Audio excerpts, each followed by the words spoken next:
students, and welcome back to the class of Standard 6, subject Geography, topic Importance of Oceans, Part 2, presented by Sara De Brito. Before we start with the second part of the lesson, let us quickly revise what we learned in the first module of this lesson. We learned about the different water bodies in the hydrosphere. Then we learned about the reasons for the salinity of ocean, erosion, dead animals or dead remains in the water, volcanic eruptions, evaporations. These are few reasons for the salinity of the ocean. Then we learned about salt pans, how salt is collected in the salt pans and what is the process of it. And lastly, we learned about fish, varieties of fish found in the sea, what type of fish is consumed, and how fish is an important occupation for the people who live in the coastal areas. We also learned that fish is not only used for consumption but also for medicinal purposes. Now let us move on to the next part of the lesson. In this part of the module, we are going to deal with the other objectives of the ocean. So the learning objectives for today are planetary winds, mangroves, oceans and resources, oceanic transport, and issues related to oceans. First objective, planetary winds. Let us try to understand what planetary winds are. You have studied that the equatorial region receives near perpendicular sun rays.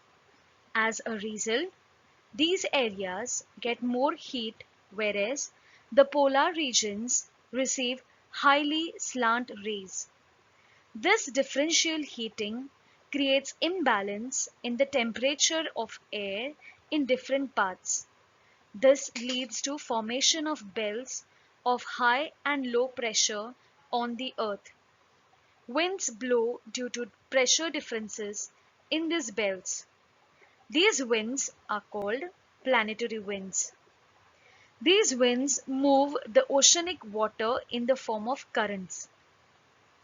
These currents are warm currents or cold currents. Warm currents move towards cold regions and cold currents move towards warm regions. This means ocean currents move from the equatorial region to the polar regions and from polar regions to the equatorial region. This leads to the redistribution of heat on the earth. The cold currents moving towards the equatorial region make the temperature of coastal areas in that zone milder, whereas the warm currents moving in colder regions cause temperatures in coastal areas to rise. In chapter 4, we have learned about the weather and climate of different regions, and we know that there are differences in the temperature of different places on the earth. Similarly, there is difference in the maximum and minimum temperatures. This difference is less in the coastal regions, while it is more in the regions far away from the sea. This means that in regions close to the oceans, seas or large reservoirs, there is not much of difference in the temperature throughout the day. The main reason for this is the mixing of vapor released through evaporation of water from these water bodies into air. This vapor in the air absorbs and stores the heat released from the land.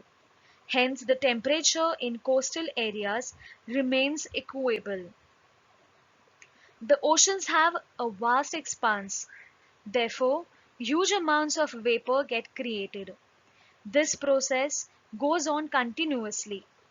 From this vapor, the earth gets rainfall. Oceans are the source of rains. The rainwater flows through rivers and streams and finally flows back into oceans. This makes it clear that the beginning and end of the water cycle takes place in the oceans. Now, let us move on to the second objective, that is, mangroves. In the swampy areas of sea coast and in the areas of estuaries, the soils are saline and the climate humid. In such areas, mangrove forest with Tiwari and Sundari grow well. The wood of mangrove trees is light and oily. It lasts longer. It is used as fuel and also for shipbuilding. The mangrove forests protect coastal areas from huge waves.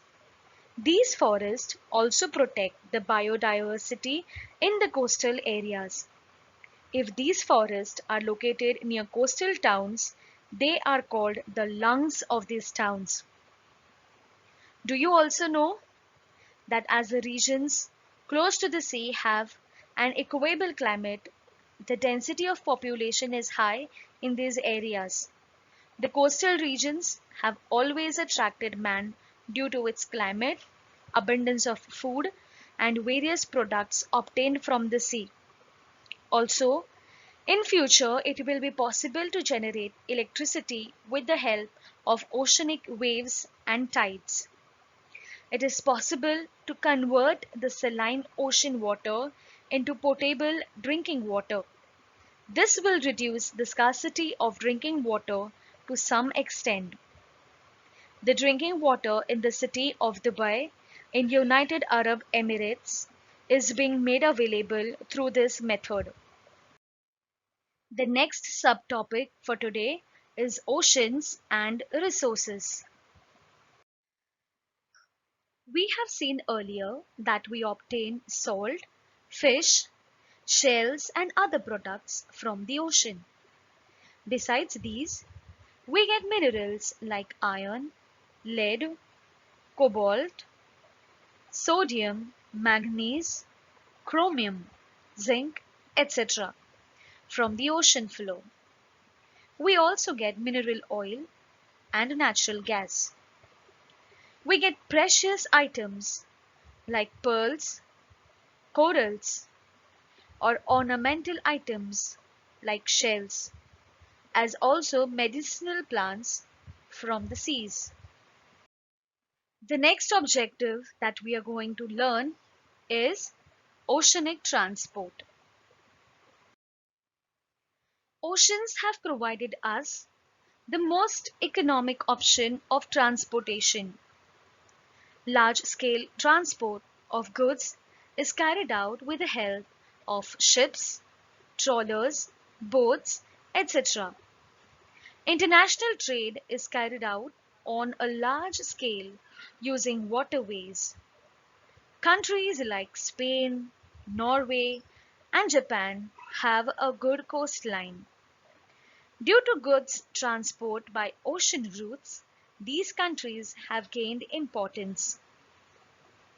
Ocean currents are quite important in water transport. As far as possible, water transport is carried out along ocean currents. They accelerate the speed of ships and also save fuel to a considerable extent. Water transport is conducted on a much higher scale as compared to other modes of transport. Hence, for transport of bulky materials like coal, crude oil, raw materials, metallic minerals, food grains, etc., water transport is given preference. The last topic that we are going to deal with is the issues related to oceans. About 70.8% of the surface of the earth is occupied by water. In order to fulfill his requirements, man undertakes many activities. These lead to the production of huge amounts of different types of waste. These waste materials cause pollution. Pollution of oceanic waters is a major and serious issue that has developed in recent times. Let us look at some of the issues connected to this.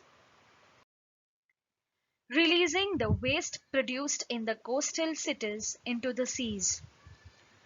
Dumping sewage in the ocean has always been considered the cheapest and the easiest way of disposing of wastes. The billions of tons of litter end up in the ocean each year, reportedly bringing 250 million tons of trash into the sea every year. However, reports also suggest that littering makes the aquatic life in the oceans and seas worse in these days. Among all sorts of activities that pollute the ocean, dumping of garbage and other waste materials stands first in the list. Dumping involves depositing all the waste materials from factories and industries, tankers and ships, and sewage waste materials into the oceans and seas. Next is oil spills. Spilling of oil from tankers and offshore rigs in the oceanic area is also another example of sea pollution. Several of such oil spills from tanker ships after accidents, including Deepwater Horizon, Gulf War oil spill, and Atlantic Empress, have shown us the extent of damages the spills can do to the ecosystem. Spilling of oil can happen inadvertently, where small doses of oil are leaked into the oceans by the tanker ships, or in a massive scale where gallons and gallons of oil are leaked into the water surface of the ocean after the collision of vessels. The pollution through oil spills can have serious consequences for society. Materials thrown out from ships. Waste and garbage generated on board ships, which contribute to marine pollution, comprise of chiefly plastics and packaging material, cleaning material and rags, paper products, food waste, remains of paints, solvents, and chemicals. Proper handling of these waste products is critical to prevent marine pollution. Exploitative fishing. Overfishing can impact entire ecosystems. It can change the size of fish remaining, as well as how they reproduce and the speed at which they mature. When too many fish are taken out of the ocean, it creates an imbalance that can erode the food web and lead to a loss of other important marine life, including species like sea turtles and corals. Cutting of mangrove forest in coastal areas. The causes of mangroves depletion are sea level rise and coastal erosion. Due to global warming, the sea levels are continuously rising. The rising sea levels have flooded large areas of mangrove forest. This has resulted in their depletion. This has been supplemented by continuous erosion by sea towards the land. Next is reduction in river water levels. The mangroves are more prevalent in areas where the river meets the sea. The system requires a fine balance between salt and sweet water to survive. Reduction of river water due to dams has caused destruction of mangroves. Invasion by alien species. Introduction of non-native and alien species of plants and animals are causing threat to the mangroves. This has led to imbalance in ecological structure, resulting in their depletion. Disasters caused by the water mines. Some of the most important environmental disasters are associated with the mining industry. These disasters are both natural and mining related causes. Acid drainage for example, formed by rainwater or snow melt in contact with mineral deposits, can damage nearby ecosystems by polluting streams and destroying wildlife. The mining and processing of ores, however, may lead to the acceleration of natural processes. On a long-term basis, mining can increase the acidity of water in the streams. Sewage released by industries and cities. Around the world, untreated sewage flows into coastal waters, carrying organic waste and nutrients that can lead to oxygen depletion, as well as disease-causing bacteria and parasites that require closing beaches and shellfish beds. As human population grows, so will the volume of raw sewage pouring into the oceans. Much untreated sewage enters waterways when rainstorms overload combined stormwater and sewage systems. Most developing countries lack sewage collection and treatment facilities. But some developed countries also release untreated sewage. Sewage contamination has led to outbreaks of hepatitis A and cholera throughout the world. Excavations carried out in the seas. When excavation is carried out for marine engineering purpose or constructional work or for historical purposes, a large amount of water is to be removed and stored at some other location. This creates a minor storage problem but extensively affects the life of flora and fauna prevalent in that water. Let us now revise what we have learned today. Planetary winds. You have studied that the equatorial region receives near perpendicular sun rays. As a result, these areas get more heat, whereas the polar regions receive highly slant rays. This differential heating creates imbalance in the temperature of air in different parts. This leads to formation of belts of high and low pressure on the earth. Winds blow due to pressure differences in these belts. These winds are called planetary winds.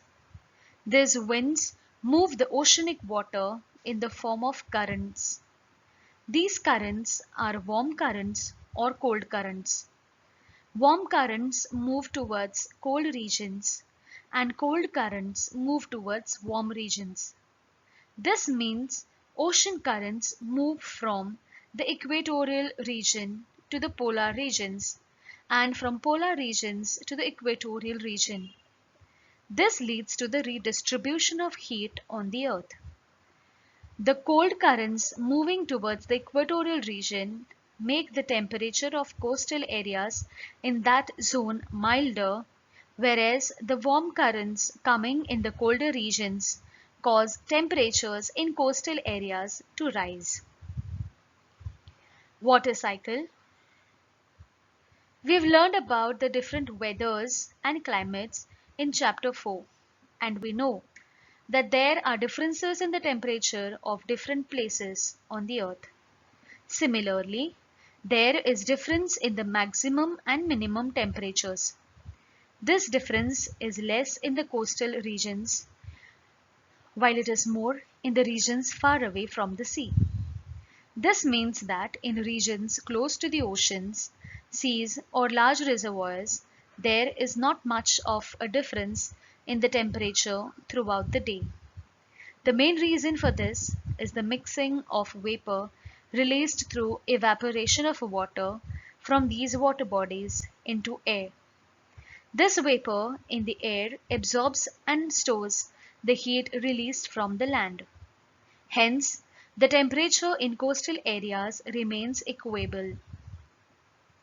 The oceans act as the controller of global temperature in the two ways. The oceans have a vast expanse. Therefore, huge amounts of vapor get created. This process goes on continuously. From this vapor, the earth gets rainfall. Oceans are the source of rains. The rainwater flows through rivers and streams and finally flows back into oceans. This makes it clear that the beginning and end of water cycle takes place in the oceans. As the regions close to the sea have an equable climate, the density of population is high in these areas. The coastal regions have always attracted man due to its climate, abundance of food, and various products obtained from the sea. Mangroves. In future, it will be possible to generate electricity with the help of oceanic waves and tides. It is possible to convert the saline ocean water into potable drinking water. This will reduce the scarcity of drinking water to some extent. In the swampy areas of sea coast and in the areas of estuaries, the soils are saline and the climate humid. In such areas, mangrove forest with Tiwari and Sundari grow well. The wood of mangrove trees is light and oily. It lasts longer. It is used as fuel and also for ship building. The mangrove forest protect coastal areas from huge waves. These forests also protect the biodiversity in the coastal areas. If these forests are located near coastal towns, they are called the lungs of these towns. Oceans and resources. We have seen earlier that we obtain salt, fish, shells, and other products from the ocean. Besides these, we get minerals like iron, lead, cobalt, sodium, manganese, chromium, zinc, etc. from the ocean floor. We also get mineral oil and natural gas. We get precious items like pearls, corals, and ornamental items like shells, as also medicinal plants from the seas. Oceanic transport. Oceans have provided us the most economic option of transportation. Large-scale transport of goods is carried out with the help of ships, trawlers, boats, etc. International trade is carried out on a large scale using waterways. Countries like Spain, Norway, and Japan have a good coastline. Due to goods transport by ocean routes, these countries have gained importance. Ocean currents are quite important in water transport. As far as possible, water transport is carried out along ocean currents. They accelerate the speed of ships and also save fuel to a considerable extent. Water transport is conducted on a much higher scale as compared to other modes of transport. Hence, for transport of bulky materials like coal, crude oil, raw materials, metallic minerals, food grains, etc., water transport is given preference. And last topic is issues related to oceans. About 70.8% of the surface of the earth is occupied by water. In order to fulfill his requirements, man undertakes many activities. These leads to the production of huge amounts of different types of waste. These waste materials cause pollution. Pollution of oceanic waters is a major and serious issue that has developed in recent times. Some of the issues are oil spills, releasing the waste produced in the coastal cities into the seas, materials thrown out from the ships, exploitative fishing, cutting of mangrove forest in coastal areas, disasters caused by the water mines, sewage released by industries and cities, excavations carried out in the seas. All the things listed above lead to large-scale pollution of oceanic waters.